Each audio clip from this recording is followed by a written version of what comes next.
M I actually the strongest के episode 10 की शुरुआत में हम लोग हारुतो को देखते हैं, जो कि पूरे स्कूल में फेमस हो गया है स्नाइडल को हराने की वजह से।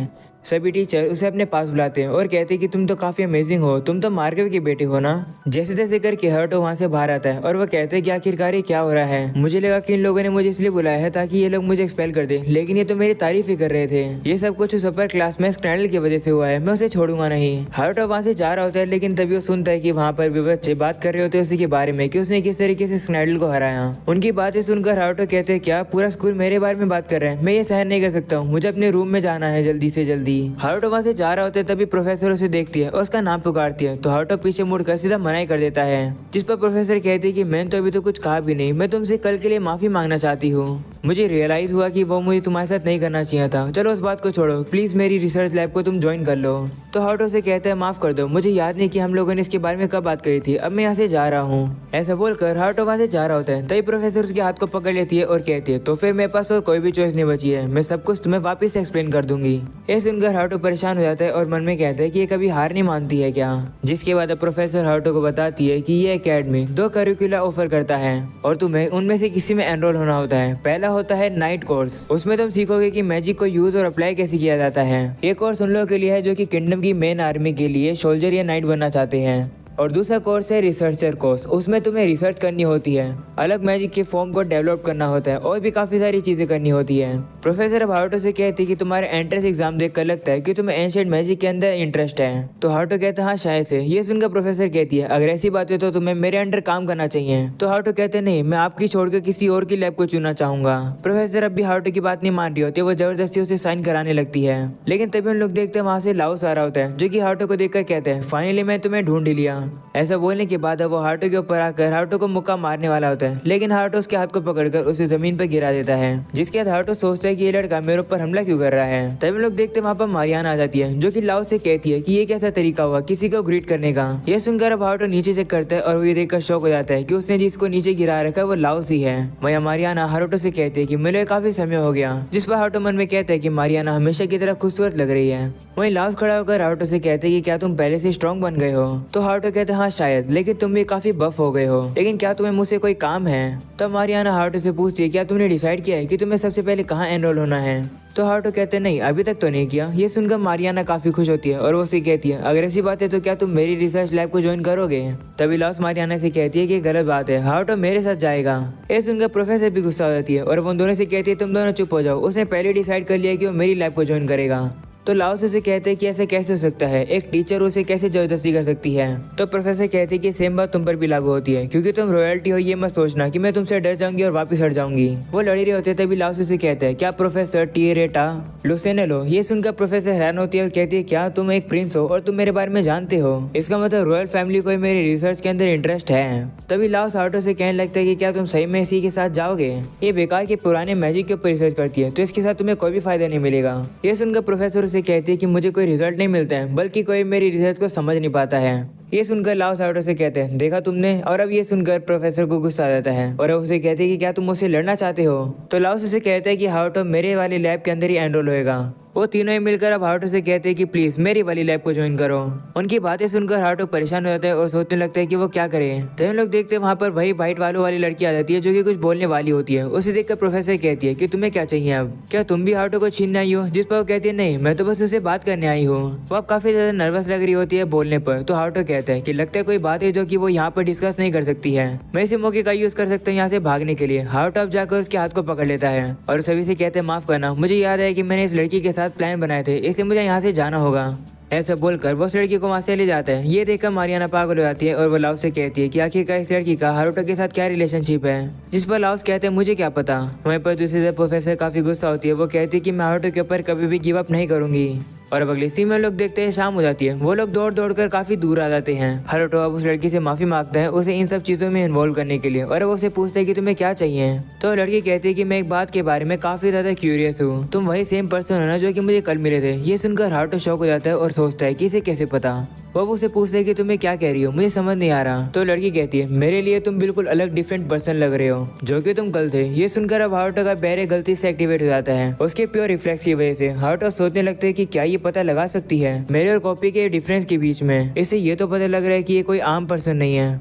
वहीं वो लड़की कहने लगती है कि ये तो एक बैरियर है। उसे देखकर हारुतो कहते हैं क्या तुम इसे देख सकती हो? तो लड़की कहती है हाँ थोड़ा थोड़ा। ये सुनकर अब हारुतो से पूछता है कि मैं तुम्हें कल से डिफरेंट कैसे लग रहा हूँ? तो लड़की कहती है कि जब हम लोग पहली बार मिले थे तुम वैसे ही इंप्रेशन अभी भी दे रहे हो, लेकिन जब मैं तुमसे कल मिली थी तो मैंने तुम्हारे अंदर कोई भी माना सेंस नहीं किया था, लेकिन मैं एक पावरफुल फोर्स फील कर सकती हूँ जो कि तुम्हारे अंदर से आ रहा है, वो मुझे बेहोश भी कर सकता है। ये सुनकर हारुतो सोचता है लगता है ये लड़की लोगों से ज्यादा माना से सेंसिटिव है, लेकिन मुझे परेशानी हो रही है कि ये लड़की मेरे माना को फोर्स कह रही है, क्योंकि फ्ले ही एक ऐसी लौती पर्सन है जिसने ऐसा कभी कहा है। तो इसका मतलब क्या तुम एक डीमन हो? ये सुनकर उस लड़की के थोड़े से पसीने तो आ जाते हैं, लेकिन फिर वो अपने आप को चेक करके हारुतो को कहती है कि क्या मैं तुम्हें कहीं से डीमन लग रही हूँ? जिस पर हारुतो कहते हैं नहीं तो। वो लड़की अब हारुतो से कहती है कि मैं तुमसे जानना चाहती हूँ कि आखिरकार तुमने वो सब कैसे किया था, लेकिन लगता है कि मुझे नहीं पूछना चाहिए, मैं एक इंसान हूँ, मैं तुम्हें परेशान नहीं करना चाहती। उसे देखकर हारुतो सोचते है कि ये लड़की कितनी अजीब है, मुझे नहीं लगता है कि इसके सामने मुझे अपने गार्ड लगाने की जरूरत है। ऐसा बोलकर अब हारुतो अपने बैरों को हटा लेते हैं, जिसके बाद उस लड़की से कहते हैं और उस लड़की से कहते हैं कि तुम्हारे आंसर का जवाब है कि मैं अप्रिशिएट करता हूँ कि तुमने मुझे वही सेम पर्सन माना, लेकिन मैं इससे ज़्यादा तुम्हें और कुछ नहीं बता सकता हूँ। तो लड़की कहती है ठीक है मैं समझ गई, माफ़ करना मैंने अगर तुम्हें कोई भी दिक्कत दी हो तो, और शुक्रिया मेरी मदद करने के लिए। और मैं तुमसे एक चीज़ पूछना चाहती हूँ, क्या तुम मेरे दोस्त बनोगे? ये सुनकर हारुतो शौक हो जाता है। वहीं पर अब उस लड़की को लगता है कि हारुतो ने हाँ कर दिया है। ये सुनकर वो लड़की काफी खुश रहती है और कहती है कि मैंने पहले कभी भी दोस्त नहीं बनाए, मैं काफी ज्यादा खुश हूँ। जिस पर हारुतो से कहते हैं कि तुम सिर्फ मुझे ही क्यों दोस्त बना रही हो अपना? तो लड़की कहती है कि मैं तुमसे बार बार टकरा रही हूँ, तो लगता है कि ये एक फेट है। तो हारुतो से कहते हैं कि क्या तुम्हारे दोस्त नहीं थे, लेकिन तुम अपनी जिंदगी अब तक कैसे जीती आ रही थी? तो लड़की कहती है क्या तुम्हें स्टोरी सुनोगे? जिस पर हारुतो कहते हैं ठीक है सुना दो। तो वो लड़की बताती कि जब मेरा जन्म हुआ तभी मुझे अबैंडन कर दिया गया। ये सुनकर हारुतो चौंक जाता है और कहता है कि ये कहानी तो पहले ही हार्ड हो गई। वो लड़की अब आगे बताती कि मुझे लोगों ने अडॉप्ट तो किया था, लेकिन बाद में अबैंडन कर दिया। ऐसा मेरे साथ 4 बार हुआ। ये सुनकर हारुतो कहते हैं कि तुम्हारी कहानी तो मुझसे भी ज्यादा भारी है। हारुतो उसे कहते हैं कि ये तो काफी ज्यादा बार हुआ, इसके पीछे कोई रीजन तो होगा ही। तो लड़की कहती है शायद से ऐसा इसलिए हुआ होगा क्योंकि मैं कम्युनिकेट करने के लिए पूरी एक स्पीच बना देती हूँ। तो हारुतो कहता है हाँ ऐसा ही हुआ होगा, क्योंकि एक नॉर्मल पर्सन तो ये देखकर हैरानी हो जाएगा कि एक बच्चा बात कैसे कर रहा है। वो लड़की अब कहती है कि आखिरी में मुझे एक मोनेस्ट्री ने ले लिया, पर वहाँ पर भी मुझे मिसट्रीट किया गया, और वहाँ पर एक प्रीस्ट था जो कि मेरे प्रति काफ़ी ज़्यादा काइंड था, वो भी चल बसा जब मैं सिर्फ 5 साल की थी। मैं लोगों के साथ इंटरेक्ट नहीं कर पाती हूँ, इंसानों की सोसाइटी की कॉमन सेंस के बारे में मुझे कुछ भी नहीं पता है। तो हारुतो कहते हैं वो ऐसी बात है, तो इसलिए तुम दोस्त बनाना चाहती हो और ये बात जानना चाहती हो? जिस पर लड़की कहती हाँ। ये सुनकर हारुतो से कहते हैं अगर ऐसी बात है तो तुमने गलत लड़का चूज किया है। ब्रेक नहीं करना चाहूंगा, लेकिन मेरे पास भी कोई दोस्त नहीं है, मैं हमेशा से एक शर्टीन रहा हूँ और मेरे अंदर कोई भी कॉमन सेंस नहीं है। ये सुनकर वो लड़की खुश होती है और कहती है कि ये तो बिल्कुल परफेक्ट है, हम लोग साथ मिलकर कॉमन सेंस सीखेंगे। तो हारुतो कहते हैं कि तुम इस कंक्लूजन पर कैसे आ गई? तभी लड़की कहती है कि देखकर लगता है कि तुम और मैं बिल्कुल एक जैसे ही हैं थोड़े थोड़े। वहीं हारुतो कहते हैं कि जब भी मैं इमेजिन करता हूँ दोस्त के बारे में तो मुझे ऐसे लोग याद आते हैं। तभी हारुतो को एक आइडिया आता है और वो कहते हैं कि शायद से मैं इस लड़की का यूज कर सकता हूँ स्कूल की मुसीबत से बाहर निकलने के लिए। जिसके बाद उसे कहते हैं कि क्या तुमने डिसाइड किया है कि तुम कहाँ पर एनरोल होगी? तो कहती हाँ मैं डिसाइड किया है कि मैं रिसर्च लैब में जाऊंगी जो कि एंशिएंट मैजिक के लिए है। ये सुनकर हारुतो कहते हैं इसका मतलब ये उस प्रोफेसर की लैब में जाएगी, लेकिन चलो कोई बात नहीं, मैं इसे सहन कर लूंगा। जिसके बाद वो उस लड़की से कहते हैं ठीक है फिर मैं भी यही चुनूंगा, हम लोग फ्रेंड्स हैं इसलिए सेम लैब बेहतर रहेगी। ये सुनकर लड़की खुश होती है और कहती है कि मैं तुम्हें अपनी कहानी बताई, लेकिन फिर भी तुम मेरे दोस्त बनना चाहते हो। वो काफी अच्छी स्माइल देकर कहती है कि मैं काफी खुश हूँ, तुम्हारा शुक्रिया हारुतो। उसकी स्माइल को देखकर हारुतो पिघलने वाला होता है, लेकिन तभी वो अपने आप को संभालता है और कहते हैं कि इसकी स्माइल तो शार्लेट की स्माइल से भी ज्यादा प्यारी है, मुझे अपने आप को कंट्रोल करना होगा। जिसके बाद उससे कहते हैं कि तुमने मुझे अपनी स्टोरी तो बता दी, लेकिन तुमने अपना इंट्रोडक्शन ही नहीं दिया। वैसे मेरा नाम है हारुतो ज़ेन फिक्स और मैं मार्ग्रेव का बेटा हूँ। तो वो लड़की कहती हाँ तुम सही कह रहे हो, मैं भूल गई थी कि इंसानों के साथ कम्युनिकेट करने के लिए सबसे पहले अपना नाम इंट्रोड्यूस करना पड़ता है। मेरा नाम है। वो अपना नाम बताने वाली होती है, लेकिन तभी सीन शिफ्ट हो जाता है। वहीं दूसरी तरफ हम लोग सभी लोग को देखते हैं जो कि गर्म पानी में नहा रहे होते हैं। वहीं शार्लेट काफी बोर हो रही होती है। तभी उसे एक अलर्ट आकर मिलता है कि हारुतो के साथ कुछ इंटरेस्टिंग हुआ है और वो उस चीज़ को चेक करने के लिए वहाँ से चली जाती है। ये सुनकर फ्ले दुखी हो जाती है और कहती है कि मैं क्यों नहीं जा सकती हूँ हारुतो से मिलने के लिए। इसका रीज़न है क्योंकि फ्ले सारी चीज़ों को खराब कर देती है। उसे सुनकर लीजा कहती है कि तुम हारुतो को काफ़ी अच्छा सर्व करती हो। जिस पर फ्ले कहती है कि मैं और भी ज़्यादा सर्व करना चाहती हूँ, लेकिन हारुतो कभी मुझे मौका ही नहीं देते हैं। तो लीजा कहती है नहीं, लेकिन फिर भी तुम अमेजिंग हो, मुझे दूसरे लोगों को सर्व करना बिल्कुल पसंद नहीं है, इसलिए तुम हमेशा अकेली थी, लेकिन तुमने इस न्यू लाइफस्टाइल को अडॉप्ट कर लिया है। कितनी अमेजिंग बात है। अपनी तारीफ सुनकर फ्ले शर्माने लगती है और वो बताती है कि मेरी पुरानी जॉब थी डीमन किंग के पास सभी डीमंस को एक साथ इकट्ठा करना। ये सुनकर लीजा से पूछती है कि इसका मतलब तुम्हारे डीमन किंग के साथ अच्छी बनती थी? तो फ्ले कहती हाँ तुम ऐसे कह सकती हो कि हम लोग एलाइज थे। डीमन किंग काफी ज्यादा अच्छे थे, जो कि हमेशा डीमंस और मॉन्स्टर को ही सामने रखते थे। लेकिन इसी काइंडनेस की वजह से कुछ डीमन गुस्सा हो गए थे कि इंसानों को ट्रीट कैसे किया जाए। मुझे हर बार बीच में आना पड़ता था लड़ाई खत्म कराने के लिए। डीमन किंग का मकसद था एक ऐसी दुनिया बनाना जहाँ पर इंसान और डीमन एक साथ मिलकर रह सके। अगर मैं वापिस सोचूं तो शायद से उनका यही प्लान था कि वो फ्लैश प्रिंसेस से जानबूझकर हारेंगे। ये सुनकर लीजा पूछती है कि तुम्हारे कहने का क्या मतलब है। तो फ्ले बताती है कि जब फ्लैश प्रिंसेस ने इन्वेड किया था तो डीमन किंग ने सबसे पहले डीमंस को वहां से जाने दिया और अपने आप को सेक्रीफाइस कर दिया अपने आइडियल्स के लिए। मुझे यकीन है कि उनका जरूर ये प्लान होगा कि वो इंसान के तौर पर रिइनकार्नेट तो करेंगे ही। ये सुनकर लीजा कहती है क्या वो इंसान बनेंगे और फिर उसके बाद इंसानों के एटीट्यूड को से चेंज करने की कोशिश करेंगे।